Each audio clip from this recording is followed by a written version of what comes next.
দেশে আইডল সাকিব ভাই, মাশরাফি ভাই। ক্রিকেটে যখন বিকেএসপিতে যাই দ্বিতীয়বার, তখন আমার এই পায়ে ৩টা সিলাই ছিল। ওই সিলাই নিয়ে আমি স্পিন দিছিলাম।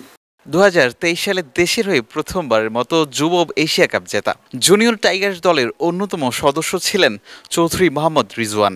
টপ অর্ডারে ব্যাটিং করেন, সঙ্গে ১৩০ থেকে ১৩৫ কিলোমিটার গতিতে পেস বোলিং। অনেক নায়ের মাঝে পেস বোলিং অলরাউন্ডার রিজওয়ান আশার প্রদীপ। বাংলাদেশের রিজওয়ানের ব্যাট বলের ভূমিকা মনে করাবে অস্ট্রেলিয়ার শেন ওয়াটসন কিংবা প্রোটিয়া কিংবদন্তি অলরাউন্ডার জেক কালিসের কথা। না, আইডল হিসেবে ওয়াটসন কিংবা ক্যালিস নয়, দেশের মধ্যে আইডল হিসেবে মাশরাফি সাকিবকে পছন্দ তার। একটা সময় পায়ে ৩ সেলাই নিয়ে খেলতে হয়েছে, রানিং করতে হয়েছে এই অলরাউন্ডারকে, যে গল্পটা অনেকটা নড়াইল এক্সপ্রেসকে মনে করিয়ে দেয়।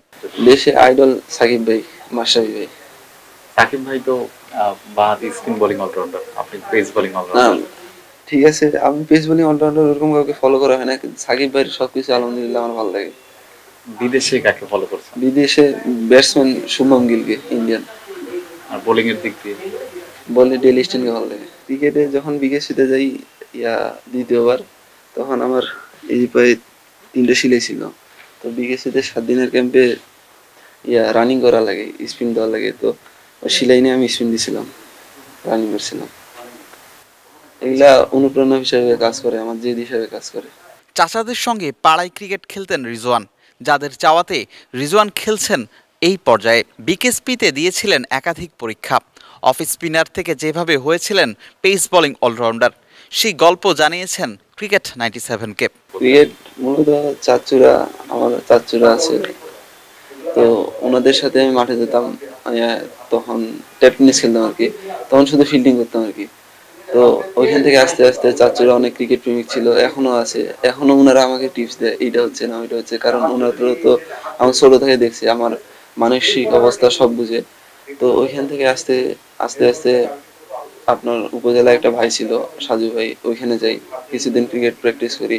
তারপরে বিকেএসপিতে পরীক্ষা দিই, প্রথমবার হয়নি, ওটা মনে হয় 2017 সালে। তারপরে আমি ওইখান থেকে আসে ঠাকুরাতে যাই, রাজশাহীর আছে। তো ওইখানে 1 বছর থাকার পর, তো তারপরে বিকেএসপিতে আরেকবার পরীক্ষা দিই, দেন বিকেএসপিতে অ্যাডমিশন হয়। দেন ওইখান থেকে আলহামদুলিল্লাহ এই পর্যন্ত। ছোট থেকে পেস বোলিং করতাম, বাট ঠাকুরাতে তারপরে স্পিন করছি, অফ স্পিনার ছিলাম। তারপরে প্রথমবার প্রথমবার 14 ডিভিশন রংপুর থেকে অফ স্পিন দিয়ে খেলছি। তারপরে এবার বিকেএসপিতে যখন যাই, তখন 14 ডিভিশনে পেস বোলার ছিল না। তখন বিকেএসপি যিনি কোচ ছিল লিপন স্যার, উনি বলছে যে তোমার তো হাইট আছে, পেস বোলিং করতে পারবা। ওই থেকে পেস বোলিংটা শুরু আর কি। Double million offer Walton fridge কিনে পেতে পারেন 20 লক্ষ টাকা, রয়েছে কোটি কোটি টাকার নিশ্চিত উপহার।